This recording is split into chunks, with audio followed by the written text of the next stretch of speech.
Y'all see him in the streets struggling, young, dumb, and thuggin', give a fuck about nothing. Stuck at rock bottom, trying to come up on something. Pumping from sundown to sun. What's guys, who just here, welcome back to my channel. We're back with another reaction to Peaky Blinders. This is season 5, episode 3, strategy. And that's exactly what Tommy's gonna need moving forward, dealing with the Billy Boys, because they were introduced in the last episode, and we clearly saw how big of a threat they are gonna be. And I definitely showcased my historical ignorance in that last episode as well, because I'd never even heard of them before. So shout out to one of my patrons, Sipty, because they definitely let me know, fill me in on things, and gave me the whole entire scoop. So thank you very much. But back to the show, I really hope that Aberama and Tommy actually work together to take out the Billy Boys and exact some revenge out on them, because they got to do something for payback for the loss of his son. But one thing I did not like about Aberama last episode was him taking out his anger on Johnny Dogs, because Johnny Dogs is my boy and he is not a black cat. He is freaking loyal. So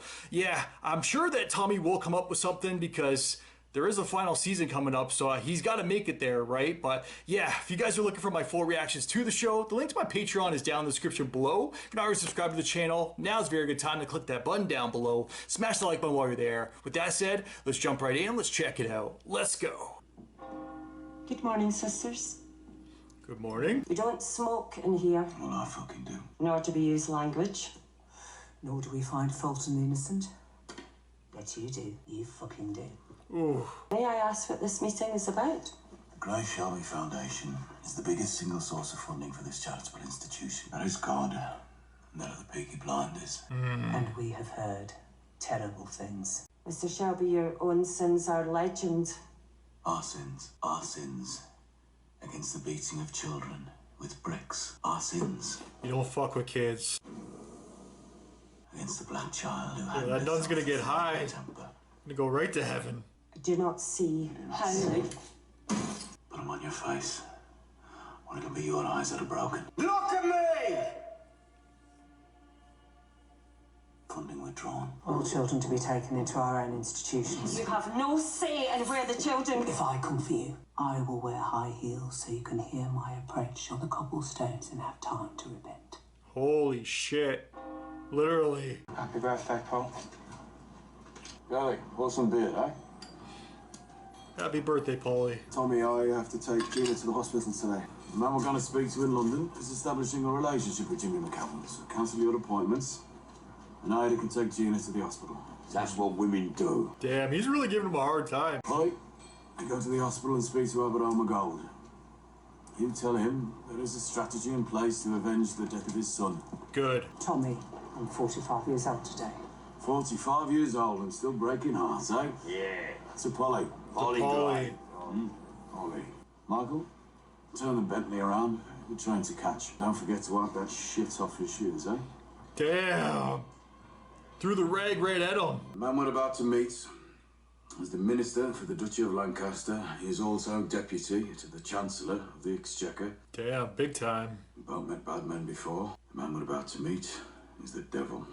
It's one hell of an introduction. Send him in. That one's your brother, yes? Oh, he already knows. Yes. And I'm his business advisor. Michael. He knows everything. Michael Gray. You lost all your cousin's money in America playing the fool. And poor old Arthur Shelby, standing there at the window, is afraid his wife will never return. Rage. My spies tell me she's been seen with another man. No! Arthur. Esquisse Silvo. 20 seconds in and I have them speaking their wog lingo. Mr. Shelby, I do have plans. I will have need of men like you. You, in particular, I need. On the carpet. Yo, this guy's a dick. And Linda's seen someone else. I'm not happy about this. At all. At all. You must stay here. And you'll let Tommy deal with the men who killed your son. I've dealt death. Now death has dealt with me. I have one more killing to do, and I'll be done. Happy birthday, Polly Gray.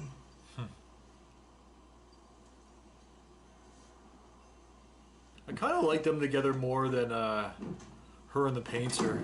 It's only because he's Littlefinger. My hunting rifle, 50 bullets. Going to Scotland tonight. Yo, he's wasting no time. Michael's still going hard. I have with you, Mr. Shelby, is meant to be strictly confidential. Yeah, Michael, I'm fine, Carl. I'm an ice cream. Hey? The man doesn't trust you. He's basically on bitch duty right now. Oh! What'd you say? Baby's heart's beating strong. I swear to God, Tom, by the time that baby draws his first breath, you and I will be done. And you will be king. Is that it, Michael? He's coming for the throne. You know, Tom, there are doctors in London now. Can talk their way into your head, dig out all the shit. Perhaps you should see one. Not liking the vibes I get from Michael right now. You know what Mosley represents. I could fight him on my own if I have to.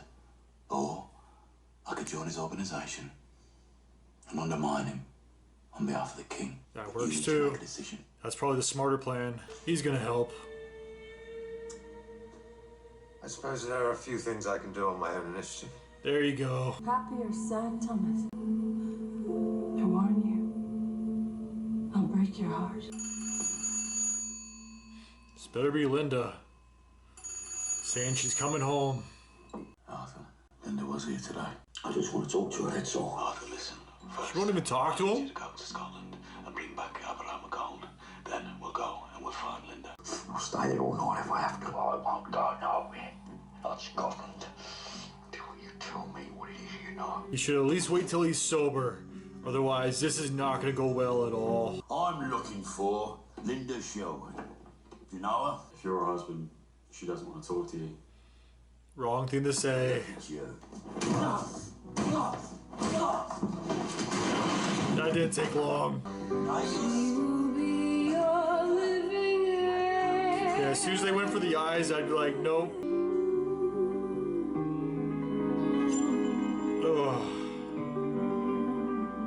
Got his ass beat to a soundtrack, and his eyes slipped to a score. I'm a fucking good man like you.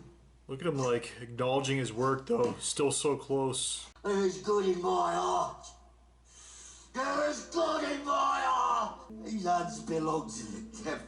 Yeah, Arthur just went off. Girly Arthur is going to Scotland, so he needs hand grenades. How many? Sake, it's like it's normal. Find them back there, right? Good boy, yeah? You get me some. Put them on my account. Yeah. Three, Carly. Yeah, he needs to know a number. Keep it simple for him. Find a way of getting her back, Arthur. Doubt her, you're as good as dead already. That is so fucking true. That's them! The Bowie Boys! Oh shit.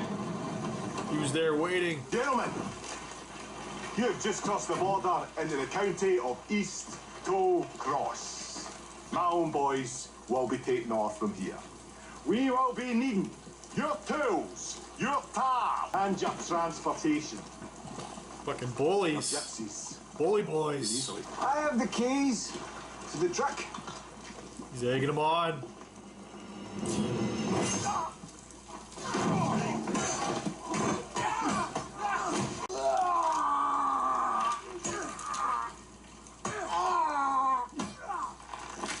You killed my son. He's not gonna kill them. Hoisted him on a cross. And in his gun, there's a bullet. And on it is carved the name McCavitt. And when the time comes for his crucifixion, it will be me who drives in the nails.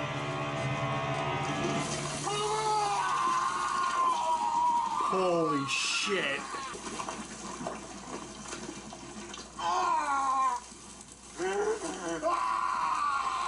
Yo, that would be a terrible way to go. I'd assume it would kill you. At least I hope it would. I think we'll make quite the team. Going hunting together. Just won't know what hit them. 1930s, Mr. Shelby. Will belong to us. Times are definitely changing. Bring that cigar. Before we smoke, I have some conditions. It really isn't going to be that kind of relationship. I've agreed to work with our friend. He's He's coming in. on January 1st. I need to know that my position as informant against him is officially sanctioned.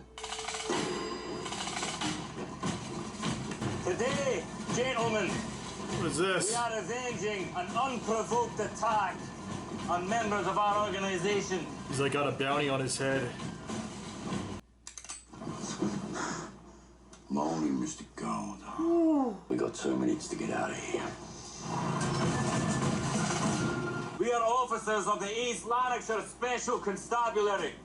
We are seeking a man by the name of Aberama Gold. This camp reminds me of Red Dead Online, for any gamers out there. The grenades. Curly came through. Fox, take cover! There you go. It's not going to be as easy as they thought. Oh, he's enjoying this though. It's war you want. War it's gonna be. War you shall have. Alright guys, that was Peaky Blinders, Season 5, Episode 3, Strategy. And I gotta say, right off the bat, I absolutely love this episode. Easily my most favorite episode of the season so far, but yeah, there's a lot to discuss, as usual. One character I definitely want to start with, and I'm definitely excited to start with this character because I feel like his role has definitely become bigger this season, and that's Aberama Gold. I wasn't sure exactly where they were going to go after his introduction last season, but they definitely stepped things up, and they've definitely built up his character even more for us because with the loss of his son, he's been getting a lot more screen time. Like this whole episode, I feel like was centered around him, and I was freaking here for it. But yeah, I do feel like his time may be limited because he's kind of going crazy right now. I don't blame the guy. Like he lost his son. If I had a son and I lost him, I'm assuming I would do something similar to that, where I actually pour burning hot or scalding hot tar onto another man. But let's definitely discuss that scene because that was easily my favorite scene of the episode, and that was freaking crazy. Like, I know I'm going to be hopping around all over the place, but this was a good one. And when I'm faced with good episodes, that's usually when my mind is going crazy and I'm hopping around like crazy. So yeah, that's definitely the scene I want to start with though, because right after Aberama Gold left the hospital, or Polly, I guess she was in on it the entire time. She sent him away, brought him right to the gypsies, and they helped him go right to Glasgow. And then that's when immediately, that didn't take that long at all. Like 10 minutes in later after he left in the episode, he's just there. But he already had a plan in place, I guess, where the Billy Boys, they arrived on the scene and then they were kind of clearing the path. Like, yeah, we're not going to allow gypsies, Catholics, or something else to actually pave our roads. Like, we're going to be hiring our own men. Like, I get it, you want, like, if this is your land, you want your own workers, but that's kind of a dick thing to do. But anyways, they kind of got what they were there for. They got what they deserved afterwards, because as soon as he stepped up to Aberama Gold, like, he was like, which one had the keys? And he started shaking them in his pocket. Like, man, the balls on this guy, like, he was beaten close to death. They killed his son, but I guess at this point, he has nothing else to lose because, yeah, he was rattling the keys. The guy walked on over, then he just pulled out his knife and freaking all of them. I thought he was just there by himself. They were all in on it because all his men, as soon as he pulled out his knife and he did that first swing, they were all jumping the rest of the Billy Boys as well. And I knew right away, like, the main Billy Boys that were actually there, the main one, I don't know who the main one was. You guys might let me know if, you know, the one at the very end of this episode where the fire was burning, you could see the flames in his eyes. That was a freaking incredible shot. But that, I gotta go back and look. Was that the one that killed Mr. Gold's son? I can't remember. I really got to go back and double check the last episode because it was a very brief scene. So that's why I don't really recognize the face of the guy who actually did it. But at this point, it doesn't really matter, I don't think, because all the Billy Boys gots to go, at least in terms of getting revenge for Aberama Gold. But yeah, he was definitely the focus of the episode, which was actually good to see. It was nice for a change of pace because obviously Tommy is the star of the show. Like, he is the main Peaky fucking blinder, but it's nice to get to know these other characters a little bit because even this episode with Arthur, like, he's obviously a side character, or he's one of the main characters, but his love life and his relationship, like, I feel like that was really important for us to see this episode as well. Like the effect that him going back into the business and really being by Tommy's side is done to Linda. Like, she's now gone and out of the picture now, which is freaking brutal. As soon as I heard this episode that there's another guy involved, I was like, oh shit, Arthur's about to catch another body. And then we were actually introduced, well, I guess we were kind of introduced to that friend of Linda's, and it was a very brief scene there as well, because as soon as Arthur actually heard about him from Tommy, and he said on the phone, like, Tommy, I will do whatever you want. I will go bring back Aberama Gold. I will go to Glasgow. Just let me know about this guy. Let me know about the real situation, what is actually happening involving Linda right now. And I don't blame the guy. Like, I think it was Lizzie that actually said this episode, or Tommy. I think they both might have actually said it, where if you marry a Peaky Blinder, yeah, there's no escaping that marriage. Or a Shelby, you're a part of the family. You just don't fucking divorce a Shelby. So I completely get that. I feel like that's old school as well. Like, it's not Game of Thrones style. We're not going to be holding your wife captive, or at least you shouldn't. But at least in terms of being more traditional, once you marry, like, you stick with them through the hard times and through thick and thin. I'm pretty sure that's how it goes. I've never been married, maybe one day, but yeah, at least if I get married, that's pretty much the way that I want to do it, because I'm a ride or die. If I'm getting married to someone, I'm going to be there till the very end. Either I go or they go. The problem is nowadays, I don't feel like a lot of people are like that. So yeah, I completely understand the whole theory of once you marry within the family, there's no leaving. You're a part of that family. But Linda got that lesson this episode. We didn't actually see her reaction to what Arthur actually did, which I can't wait to see. Or maybe we did, by her not coming back, because it wasn't Curly, but the other guy that's always with, I think it's Charlie. When he was asking Arthur, like, oh, is Linda in Glasgow? He's like, no. Oh, then why are you going there? He's like, fuck off. She didn't come back. So I think you pretty much got your answer there. But the one thing I did really like that he said to Arthur that I hope sticks home with him, and that's the fact that if Linda's not there, he might as well already be dead. And I feel like that goes for any man that has like a good woman by their side.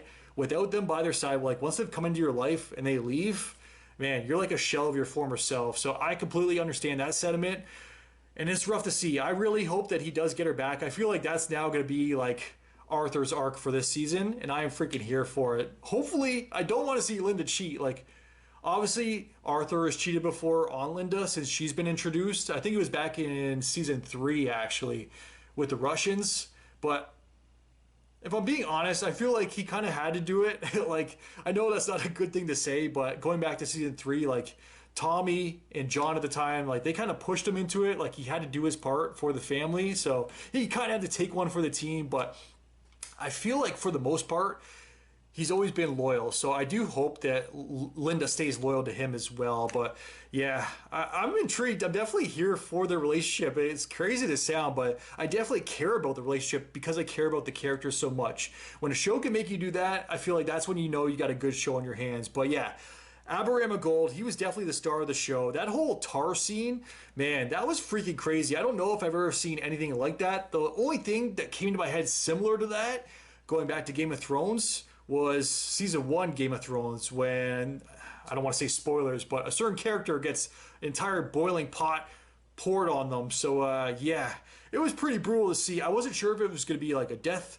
or that would be like he would die from that, but he definitely suffered from it, and then he survived afterwards, which that caught me by surprise, because when they're driving up to the camp where they thought Aberama actually was at the end of the episode, you see the victim there, and he has like the bandages all wrapped around his head. Man, I would hate to be that guy, and I do not even want to see what he's going to look like afterwards. Like, you might as well keep those bandages on for the remainder of your life, because those are not going to be beauty marks. That's for dang sure. But yeah, we've discussed Aberama, the crazy tar scene, which I freaking loved. That might have been one of the craziest scenes we've actually ever gotten in the show in terms of like torture, and I wouldn't even say gore, but that was still hard to watch. And at the same time, I freaking loved it. I think that says something about myself, but man, these Billy boys are really having an effect right away. Like, they basically just came into play last episode, and look at what they've done. Like, they were this close to killing Aberama twice. I really don't feel like he's going to make it out of this season, going into the final season, because they also brought up this episode. I think it was during his discussion with Paulie, when he was like, I only have 1 kill left in me, and then I'm done. And hopefully he gets his revenge, or if he doesn't, at least he sees it, or he knows, or he's at peace before he goes. I just feel like the road or the path that he's on right now, it's not a good one, and it's eventually going to lead to his death. When you're basically a man with nothing left to live for, and you don't care if you live or die, all that you care about is taking that one guy out with you, then I think you're pretty much at the end of your line at that point in time. But yeah, who else is there to discuss? Because the Linda thing was definitely what I wanted to touch on. Aberama, we did see a little bit of Ada's son as well. What is his name? I forget. They said his name this episode. I know it's Freddie Thorne's son, but yeah, he's got some racist bones in his body. I really didn't like that scene between him and Younger, which is kind of, he's not officially Ada's new flame, or maybe he is. We haven't really seen them interact too much. Obviously we know there's something there, but yeah, I think he's kind of yearning for it more, and she's kind of just caught up in the business right now. But he definitely made a big move this episode by helping out Tommy. And I feel like in the long scheme of things, that's really going to help out him and Ada as well. So maybe he was thinking with another head in regards to helping out there. But yeah, the scene with Ada's son and him, it was definitely interesting because Younger, he brought up some stuff like, man, people, they say some things, and I can't remember the exact quote that he said, but basically the whole point of the scene, at least for me, was, I don't know, just society as a whole, we still haven't come together to accept everybody.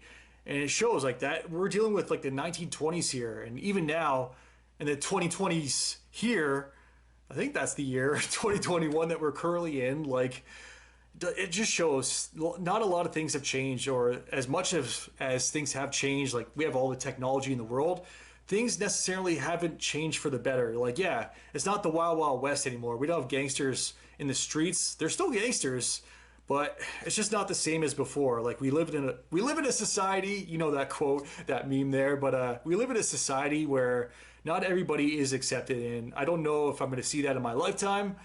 But I do hope, if I ever have kids, that they are able to see a better world. Hopefully you guys get what I'm trying to say. I'm just choosing a poor way of actually saying it. But there was one other person I do want to talk about before I end this recap. And surprisingly enough, it is not Tommy. Because usually there's a large emphasis on Tommy. But I gotta say, he's taken a back seat this episode. Like, sure, there's a lot of good stuff that happened between him and Lizzie and the furthering of their relationship. They definitely have a conflicted relationship as well. But the last one that I actually want to touch on is Michael. And I guess it kind of goes hand in hand with Tommy, because Michael is being treated like the bitch of the family right now. Like, he is, they're treating him like a kid. Like, you go for a walk. Oh, go buy some ice cream right now. Like, oh, we don't really care what you have to say, Michael, but we're going to keep you alive because we do care that much. But in terms of everything else, you're definitely the bitch of the family right now. And the other person I do want to bring up in regards to this convo discussing Michael, I don't know, well,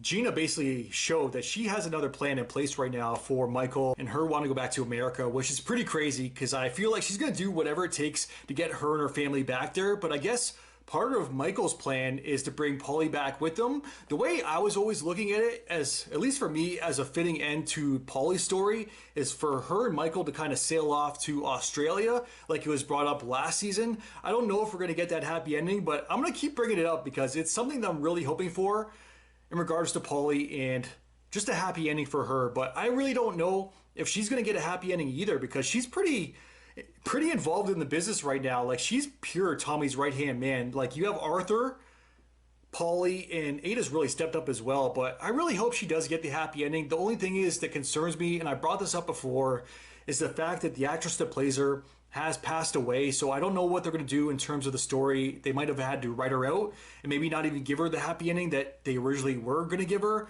I don't know. We're officially halfway through this season 5 though, and it feels like a final season for me because I do have to wait after this, which is going to be odd because I haven't had to wait. I don't want it to end, but you know what they say, all good things must come to an end. So yeah, with that said, I think I'm going to end things right here. Perfect segue. As always, definitely let me know your guys' thoughts in the comments down below. If you guys can like, subscribe, it really helps my channel grow. Until next time, I am out. Enjoy your day. Peace. Well, I didn't smoke enough for you, didn't drink enough for you, wasn't fun enough for you, wasn't good enough for you, then you play me like a yo-yo and shit. Well, I'm not the one to be yo-yo, and when you put that shit on me, then I watch you leave, let you back in, you came back in and shit on me, drag me along for a week.